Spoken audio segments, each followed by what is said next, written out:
बघून तोंडाला पाणी सुटलं ना. हे आहे लिंबाचं लोणचं. मी आत्ता का बनवलं आहे सांगा. कारण मार्केटमध्ये लिंबू स्वस्त आहेत म्हणून मी 2 डझन लिंबू घेऊन आले. ते स्वच्छ मिठाच्या पाण्याने धुवून घ्यायचं आहे आपल्याला आणि कापडामध्ये ठेवून कोरडं करायचं आहे. पूर्ण पाणी राहू द्यायचं नाही आहे. ओलसर राहिलं ना की लोणचं लगेचच खराब होण्याची शक्यता असते, म्हणून आपल्याला ही काळजी घ्यावीच लागते. लिंबू स्वच्छ पुसून झाल्यानंतर ते मधून असं कट करून घ्यायचं आहे. सगळे लिंबू कट करून झाल्यानंतर त्यातल्या बिया काढायच्या आहेत आपल्याला. एक आणि एक बी शोधून काढावी लागणार, कारण जर बी त्यात अडकली तर फार कडू होतं लोणचं.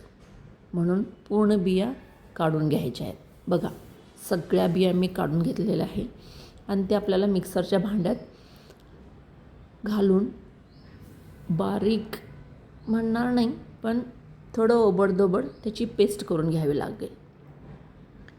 पेस्ट केल्यानंतर कढई तापवून त्याच्यात आपल्याला हे लिंबूचं पेस्ट घालायचं आहे. जेवढं हे पेस्ट असेल त्याच्यापेक्षा दुप्पट आपल्याला त्यात साखर घालायची आहे.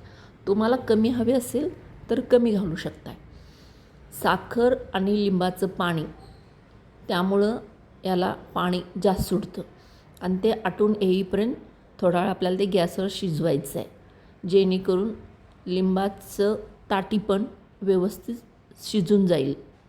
त्यानंतर त्यामध्ये चटणी, लाल तिखट, जे कलर येईल असं 2 चमचे फुल घालायचं आहे आणि मीठ 2 चमचे घालून व्यवस्थित हलवून घ्यायचं आहे. मीठ आणि चटणी घातल्यानंतर एक थोडाच वेळ त्याला गॅसवर ठेवून द्यायचं आहे. जास्त वेळ ठेवायचं नाही, नाहीतर पाक पुढं जाऊ शकतो. त्यामुळे आपल्याला आधीमध्ये ते चेक करावं लागेल. बघा, असं कन्सिस्टन्सी आल्यानंतर आपल्याला गॅस बंद करायचं आहे, जेणेकरून हे नंतरही थोडं गार झाल्यावर घट होऊन येतं. कलर पण मस्त येतो, साखरेनं चकाकी पण येते. बघा, हे माझं फायनल लोणचं तयार झालेलं आहे.